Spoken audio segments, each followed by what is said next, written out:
Hello, everyone. Welcome back to Toilets and Titles. My name is Justin Stevens, and I'm back with you for another episode of the Waiver Wire.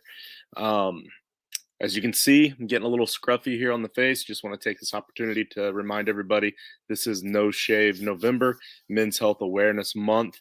As a cancer survivor, it weighs heavy on me to make sure that I remind you all to make sure that guys, you go out and check your junk. Females, make sure you have your male friends and loved ones do the same. So just throwing that out there right out the bat to get us started on a light note. This is the Week 10 Waiver Wire Pickups episode, and we have some pretty good ones for you this week. Actually, I went to add on the list, and I didn't have to add a whole lot this week because a lot of the guys stepped up and gave us some good options this week. Before we get started, obviously, I want to discuss some of the other things that we offer here. Toiletsandtitles.com. You can check out our videos, our articles. A lot of the other stuff we got going on are all posted on the website, toiletsandtitles.com. Go check that out. This episode is going to drop to our Patreons first, patreon.com/toiletsandtitles. We're going to drop it to the public on YouTube a little bit later tomorrow or the day after.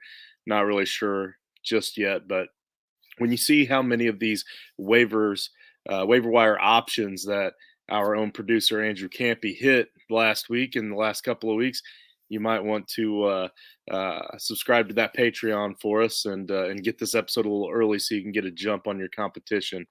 Speaking of the producer, we have the absolute best free producer that you could find anywhere in Australia. Andrew Campy is behind the scenes, so I'm going to throw out his Twitter handle here for us. For you guys, and appreciate you very much, Andrew. As far as our regular episode goes, you can check us out: Apple Podcasts, YouTube, Facebook, Podbean, Facebook, which is When a Family Breaks Facebook page, and Spotify. All right, I'm going to jump right into this with the quarterback. Oh, yeah, hit that like and subscribe. Thanks, Andrew. 5-star review on Apple.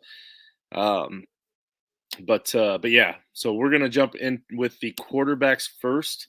Our quarterbacks for today are it's a very extensive list, a very deep, long list. Going to take me a while to get through it. It's Carson Wentz. I know I just said a little bit ago that we have a lot of names on the board for today, but unfortunately, not so much at quarterback. Quarterback is a little tough streaming this week. I found the same thing with defenses and kickers as well. This is a tough streaming week. A lot of the guys that you would normally typically stream this week have tough matchups, and we also still have some bye week issues going on. But for the time being, Joe does want to throw out Carson Wentz one more time because we hit previously on Carson. For this week, Carson, he said, I lied last week when I said that I had mentioned Carson Wentz for the last time because I see on ESPN that he's being rostered only in 50.3% of leagues. Last week, Wentz was ranked number 11 in his position. Now he's ranked 10. The Colts offense has been very productive this year. So he gets one more week. I think you might even get another, but eventually he's going to start being rostered in enough leagues. That offense is finally starting to click a little bit, starting to come around. I don't know exactly what that's going to translate on the field, but for fantasy purposes, it is translating to some decent points for Carson Wentz. I also forgot to go over our hits from last week. So our hits from last week, and this is also including some guys that we gave you a few weeks ago that continue to hit every week. Devonta Booker, who's no longer eligible to be selected on the waiver wire selection show because he's over that 60% targeted rostered range that we're looking for. But he was a top 10 running back going into Monday Night Football. That's one of them that I gave you. And then, of course, Joe and Nate gave you Carson Wentz last week, 50.4%, like we just talked about. He was a top 5 quarterback this week going into Monday Night Football. And I haven't really seen anything from either of the quarterbacks so far tonight to suggest that he's not going to finish top 5. Evan Ingram, 26.7%, top 8 tight end with a touchdown, thanks to Joe. Dan Arnold, 16.8% rostered. He was a low-end tight end 1, high-end tight end 2. Andrew sent you that one. And Dan is also on today's episode as well when we get to the tight ends. Elijah Moore, 15.3%, had an incredible week. He was the top fantasy wide receiver in a lot of formats. Alex threw that one out there for you. Um, that's Alex O from the Blitz show on Sunday mornings. You can check him out with Dirty Jobs Mike and myself. Christian Kirk, 51.6% rostered, mid to high end wide receiver 2. Andrew gave you that one as well.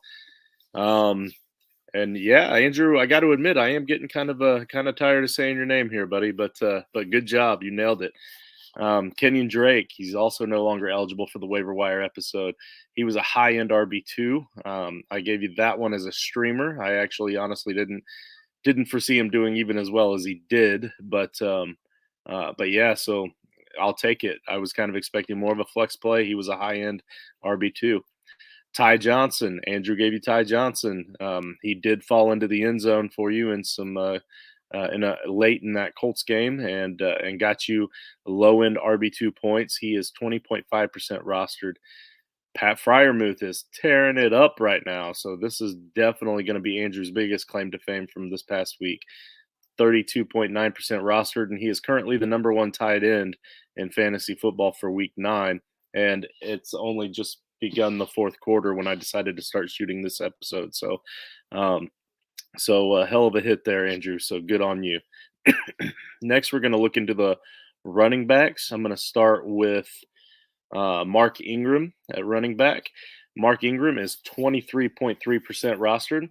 I still think that he is a streamable running back every week due to his high floor and usage in this new offense. I call it new offense. It's his new old offense back in New Orleans. But in his first 2 games back with the Saints, Ingram has 22 touches for 116 total yards. If he happens to fall in the end zone, then he automatically goes from a low-end flex to a mid RB2. If he falls in twice, we're now talking about him as a every week starter on your team. So yeah, I understand that's a little touchdown dependent, but he does have that solid, comfortable floor that you want anytime that you're streaming. And if you're streaming running backs, that's exactly what you're looking for. Ramondre Stevenson, only rostered in 5.9% of leagues. He has 21 touches over the last 2 weeks, and he appears to have finally worked his way into that top backup role. It is still kind of tight there. It's a crowded backfield, and it's a very unpredictable Patriots backfield. You never know what Belichick's going to do, who he's going to give a healthy scratch to. So it is risky. I get that, but you're talking running backs that are hard to come by, and I still believe in Ramondre's talent as a running back. So I believe it's just a matter of time before he can hopefully finally stay in that role. But unfortunately, I've been saying that all season. So you haven't been starting him at all. And then when he does get the points, it looks bad on your bench. So I get that it's frustrating. Just hang on to him if you can, where you can. And if you can't, let him go and go out and pick up a guy like Devin Singletary for this week, who, believe it or not, a starting running back in the NFL in redraft leagues is only owned in 58.4% of all rosters. I get he's not the best of running backs, but he's still a starting running back. So in redraft leagues, he needs to be rostered. This week especially, though, because Zach Moss has gone down with a concussion, and they face that poor Jets run defense this week in Week 10. So Singletary should be a solid play with or without Zach Moss playing. I don't see why the Bills would want to push Zach Moss out there if they don't absolutely need him against the Jets anyway. So there's a good chance that maybe Moss sits out this week, and an even better chance that Singletary will have a good solid floor game. Speaking of solid floor, again, I keep mentioning that with these running backs, with these streaming running backs. Tony Pollard, 59.6% rostered. When streaming a running back, again, like I said, you want running backs with a decent floor that are guaranteed to get touches. Pollard is guaranteed to get touches every single week. It may not be a whole lot, but he's going to see some carries. He's going to get you some points. He's going to have that potential to break one or that potential to fall into the end zone. And then if it happens to be a guy that plays on an offense where he's just one injury away from being a solid stud, huge waiver wire pickup that next week, then that's even an extra bonus. And I'm not wishing an injury on Zeke. All right. We have a lot of Cowboys fans out there. I would never do that. I'm just saying, if it happens, Pollard becomes that guy. So They face the Falcons in Week 10, which is also a really good matchup and very favorable to receiving backs as well. So I really like the matchup here for Pollard for this week. This one's an interesting one. I'm going to have to do a little bit more research on this one and kind of wait and see what they say about James Robinson tomorrow on the injury report after practice. But I might actually use this one as my turtle head because Nate throws out Jordan Wilkins for you. Jordan Wilkins is not rostered anywhere. It's redraft, it's dynasty, it's whatever. He's not rostered anywhere. As a Colts fan, I can tell you that Jordan Wilkins is very talented. Very talented. And with Marlon Mack trying to come back from his Achilles injury, I would probably even take Jordan Wilkins over Marlon Mack. And Marlon Mack has a couple of 1,000-yard rushing seasons under his belt. But Jordan Wilkins has been under a lot more other talented running backs in Indianapolis. So it's been very difficult for him to find the ability to get on the field. But when he does, he performs. So he's very talented, and now he finds his way to Jacksonville, to their practice squad. And I mean, Carlos Hyde right now is the starter since Robinson's been hurt. I really don't see Wilkins being able to go from practice squad to starting player in a week, but it is the running back position where it is possible. Adrian Peterson just proved that this week. I mean, it is definitely possible, but I'm not completely sold that it's definitely going to happen this week. And we don't know how serious that injury is to J-Rob. If J-Rob is sidelined for a while, Wilkins can definitely beat out Hyde for that starting role easily. And Nate wants to add here that he's probably the best back in town that's currently healthy. And I can't argue with that at all, Nate. So that's a good find. We'll see where that ends up. Let's see. Jordan Howard, 8.5% rostered, surprisingly led the Eagles in attempts and looked good doing it. That's very true, Andrew. He might even have a strong spot when Sanders returns. So I'm one of those guys that went the other way. I had the other guy there, and when I say the other guy, I don't mean the guy that everybody has tried to bring up on the waiver wire episode, seemingly every single week. I'm trying to pull it up right now because my brain is not working properly.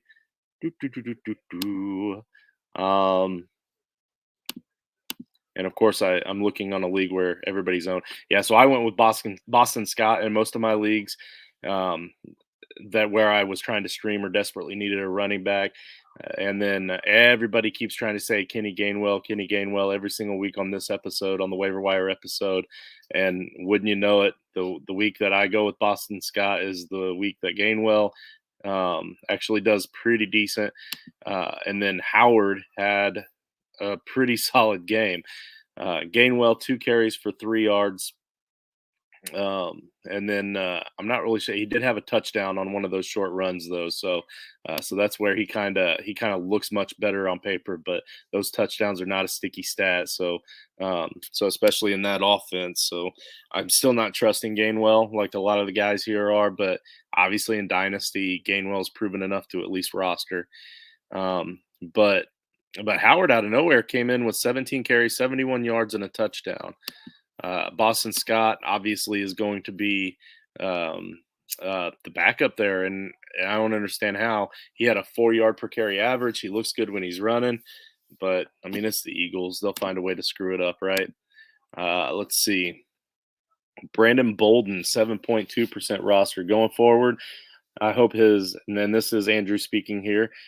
Going forward, I hope his 19.9 points against the Jets and 10.1 against the Panthers is the norm and not the 2.6 against the Chargers. However, he is an excellent bye week player for PPR if you need a fill-in. So very true.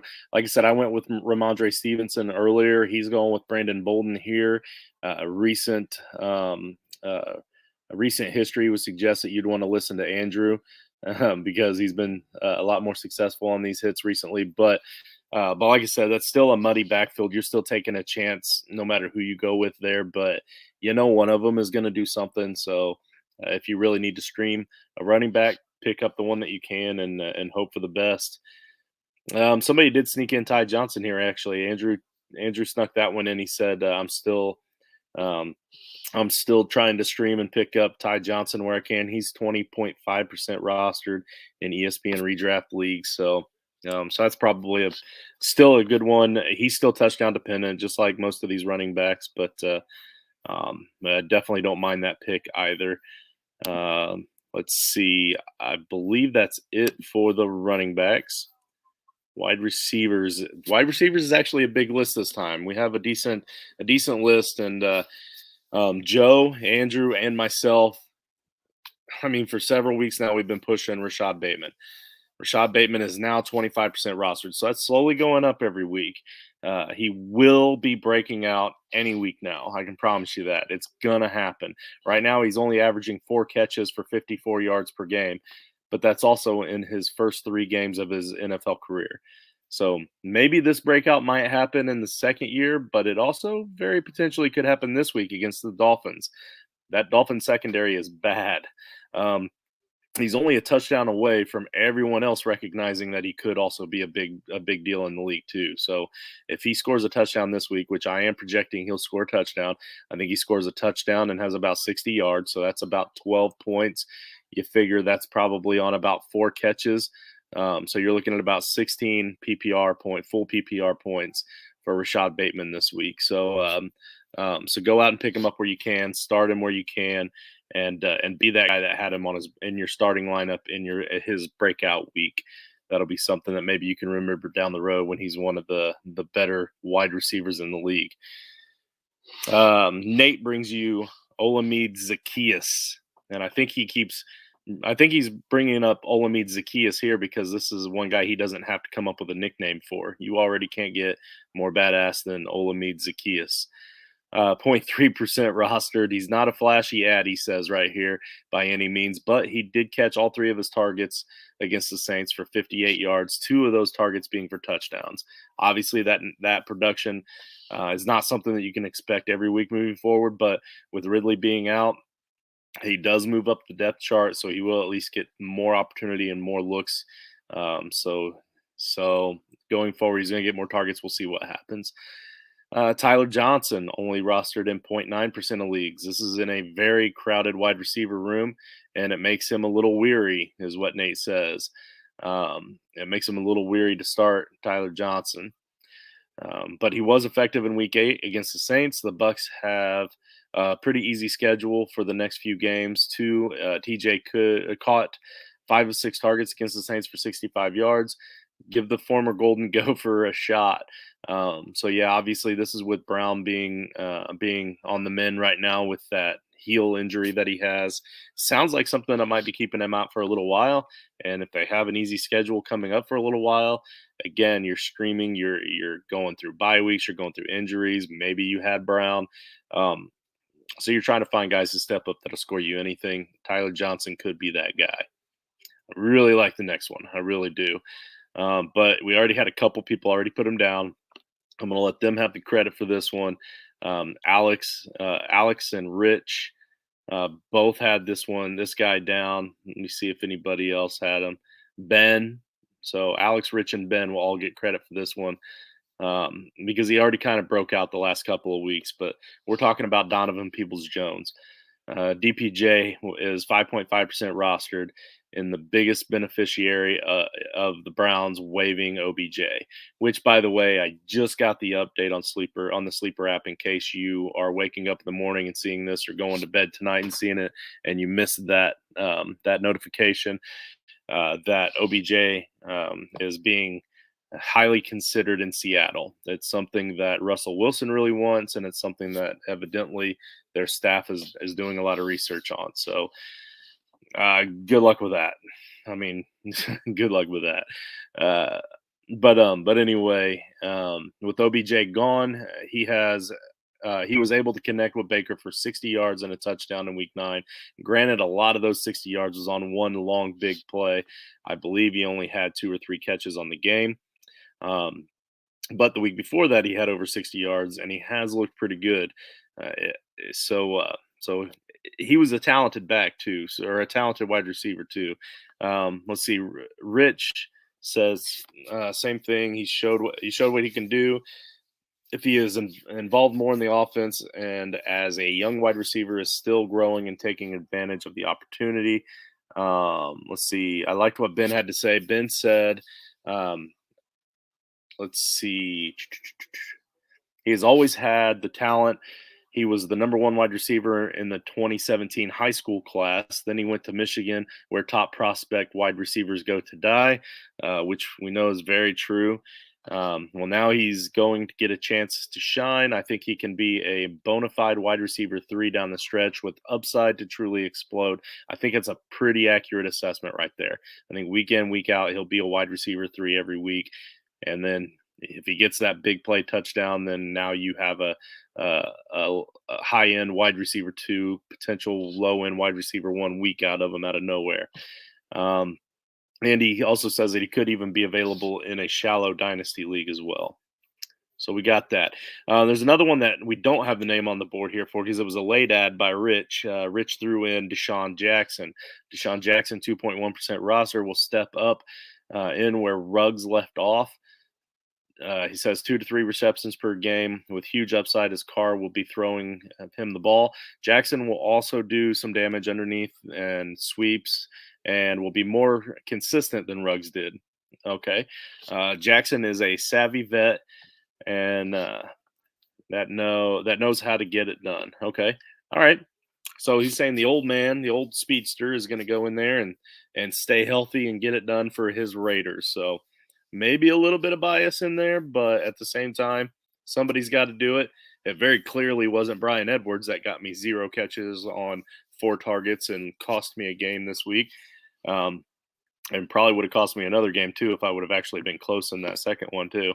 I started him in 2 leagues, and that was too many. Let's see. We have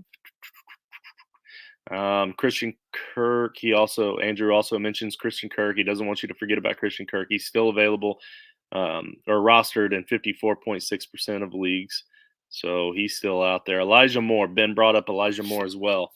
15.3% rostered, 13 catches on 16 targets for 150 yards and 2 touchdowns in the last 2 weeks, or the last 2 games. Granted, both of his touchdowns came this past week, but as long as the immortal Mike White is under center is how he words it. But I'm pretty sure one of those touchdowns was from Joe Johnson because Mike White wasn't so immortal. But I get where you're going with this. But if he says that if Mike White's still at the wheels, then it's wheels up for Elijah Moore. He's produced wide receiver 2 numbers the last 2 weeks, and I think he can keep it up the rest of the year. And then Matt says Jameson Crowder. He's got Jameson Crowder is 33% rostered in ESPN redraft leagues. He's a reliable wide receiver who may be available for $0 bids. He has produced reliably back-to-back games with Corey Davis out.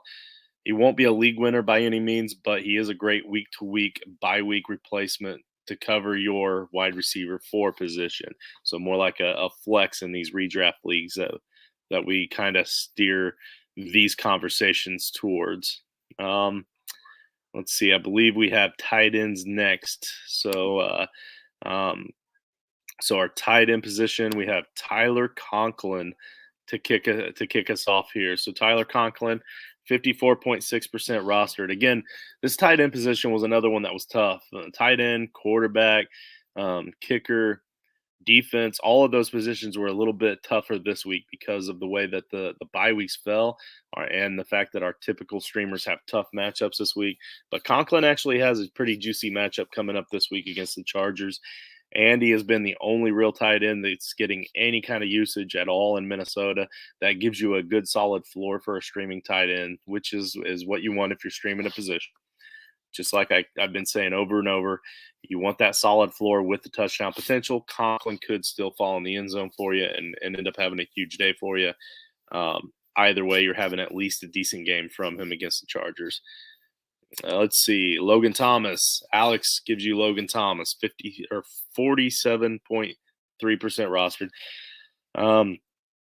Let's see. He started working out this week and has a chance to return in week 10. If the team feels he is ready to return to action, then he will. If he was dropped due to being on IR, he may be available and could be a plug-in play or a plug-and-play tight end once he's back in action. So this is another one of those where even if he doesn't necessarily play this week is it still might be the time to get him, so that more people don't roster him over the course of the week after the waivers run, and you miss out on getting him for dirt cheap during the waiver run.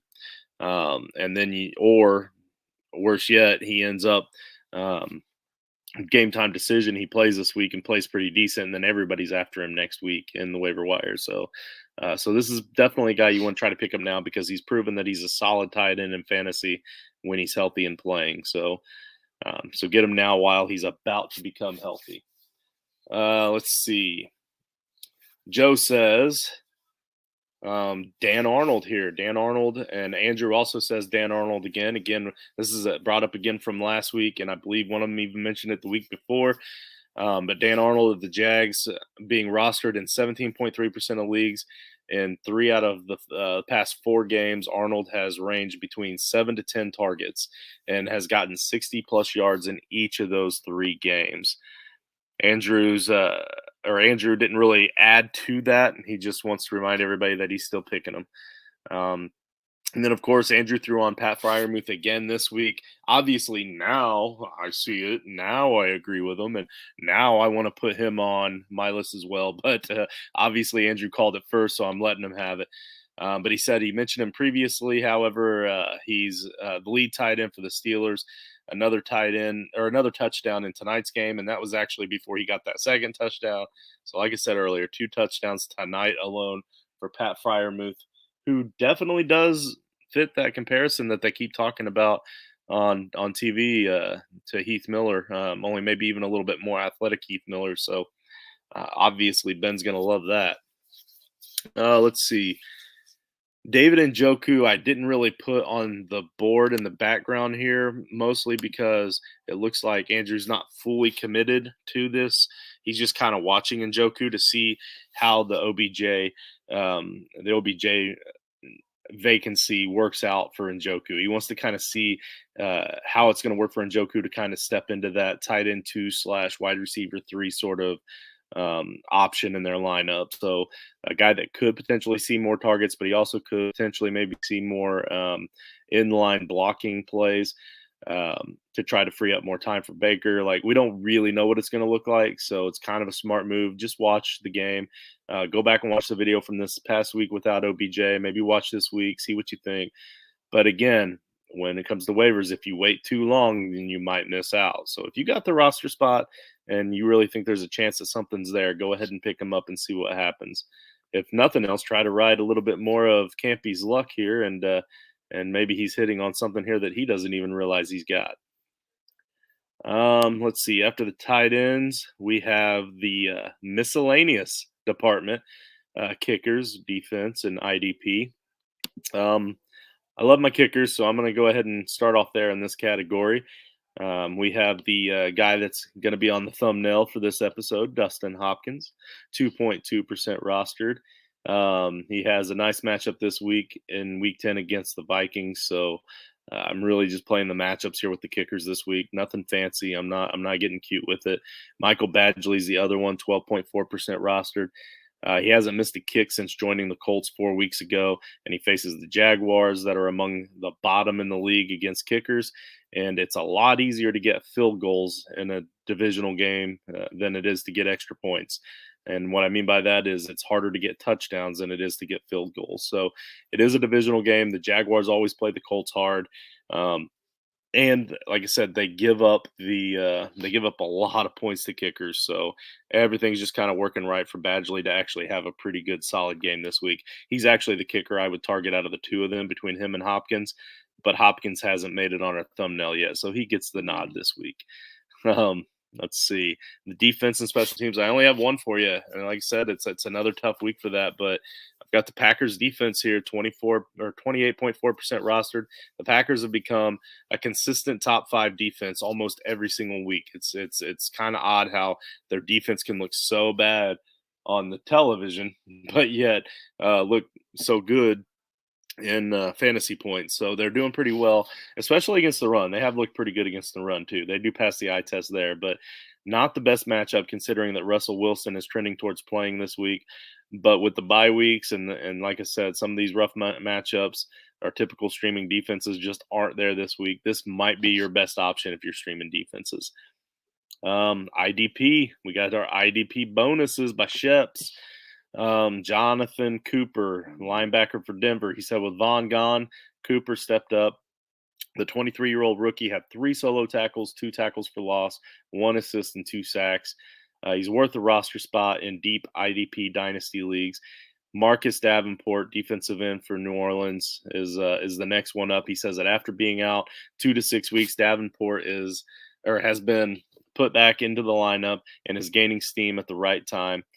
If you are an IDP player like John, who had Danielle Hunter that ended his season early with an injury, then Davenport may be a nice fill-in that you're looking for. 6 tackles, 3 assists, 2 tackles for loss, a sack, and a forced fumble over the last 2 weeks.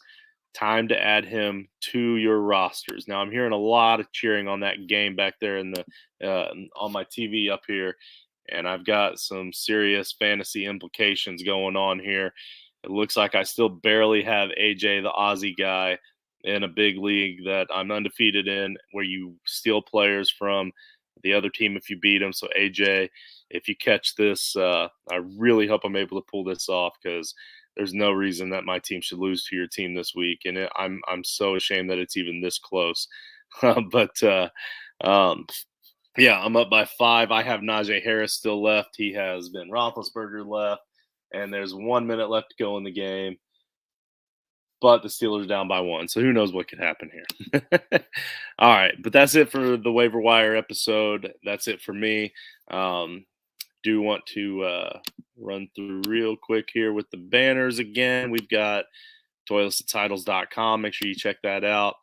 Apple Podcasts, YouTube, the whole 9 yards, Spotify, all that. Hit that like and subscribe. Give us that 5-star review. Even if you don't like us, give us the 5-star review and then tell us what we're doing wrong, and then we can try to fix it.